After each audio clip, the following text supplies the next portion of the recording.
Hello guys, how are you? Welcome to my session about the array. Okay, the second session of the array. So in this previous session, we will see how the one-dimensional array, how the two-dimensional array. So today we learn how to declare an array. The array declaration, you can know about this. Okay. So some important notes about array. How to array declaration, some important notes. You note it down in your copy. The array size is store values in always an integer. Like the declaration is like that. I can show you int x enclose or between the subscription but inside the subscription suppose is it is wrong. It is wrong. It is not permitted. The array size is store the values is always an integer. You cannot write the size as an float. Okay, it is wrong. It is wrong. And the next thing is subscript value beyond the array size should not be used. This is will not be detected by the compiler and leads to error during the program execution. Suppose, for example, x51 should not be used. What is the mean? There is another important thing in the C compiler or the underlying compiler does not check the boundary, or you can say the array is does not the C underline compiler is unable to check the boundary checking. It means that suppose if you declare an array like the size of the array is 4, I assume that the size of the array is 4. If you take an element, suppose if you initializing at element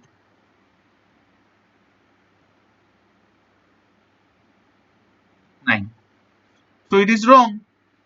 It is totally wrong because the maximum element you can take is only 4, but in the subscription 8, so it is wrong. But here I can say you that the underlying compiler does not considering as a error. It will initializing the value. Okay, this is the reason why the C compiler does not check the array bound checking. It is unable to check the boundary of an array. Okay, so it is your responsibility to take or to initializing the elements in a appropriate or proper boundary. Okay, it is your responsibility. Suppose if you initializing this variable, so the array will store this variable as a garbage value. Okay, suppose if you initializing the variable 9, but when you can print this value, you see the value it will initialize, it will give you the garbage value, which value is previously stored in the system. Okay, it will give you the garbage value. Okay, so it is your responsibility to take the to initializing the element in the appropriate boundary. Okay, how to access the array element? Okay, so the values in array are accessed using the array name with subscripts in bracket. Okay, the values in an array, the values in an array are accessed using the array name with subscript in bracket. So the values in an array are accessed using the array name with subscripts in bracket. Okay, the normally suppose if you can initializing or if you can read the values or list of the values of an array, how you can read the values? It is not possible to write a lot of student because here if you initializing the 4 element, it is not possible to write. I can told you the at first element. Okay, the at first element is always starting, the index is always starting with 0. It is mandatory. Okay, the at first element is always starting from 0. It is not possible to you. It is not possible to you to write like 4 statement. It is not possible to you. if you initializing a lot of elements, it is not possible to you to write one by one and initializing the value. So in this case, you use the for loop. Okay, the statement is like this: the less than sign.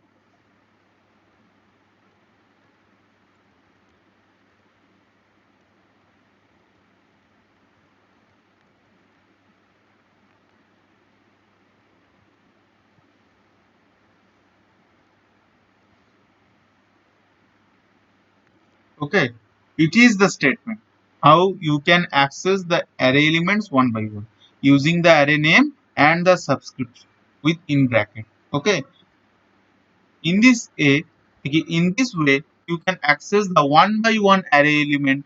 Okay, so uh, I run a for loop. Okay, using the for loop you can initializing or you can take one by one element from the user, and using the address operator you can store the element consecutive memory location. Okay, using this address operator you can using the address operator you can allocate the consecutive memory location, or you can store the element of an array consecutively.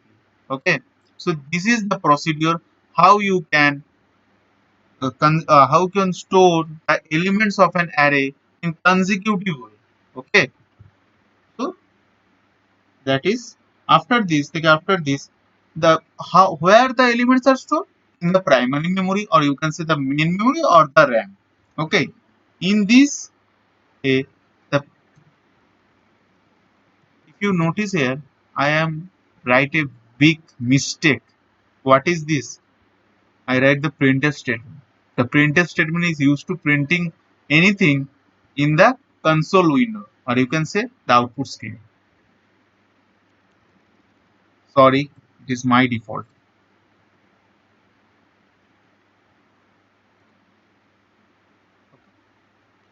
So uh, another is note. Please note it in your copy. Note that for loops can also be used to print and process the value stored in array. I can repeat, students. I can repeat that. Note that for loops can also be used to print and process the value stored in the array. Okay. Suppose if you initializing the elements, you can initializing the array element in this way also.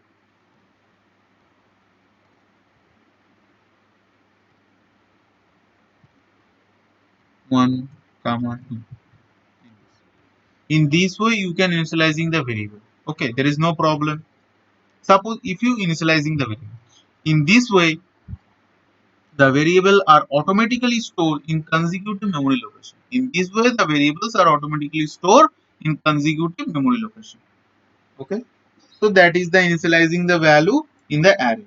Okay, so after this, after the next session we will see some problems. Okay, uh, in the array how you can take the two-dimensional array, how you can the matrix, if you can see the matrix, you can see the matrix, how you can take the elements from an array. Okay, so thank you for seeing this video. Okay, please subscribe my channel. Please comment section, if you have any query about this topic, please comment me. Okay, so thank you to all of you. See this video.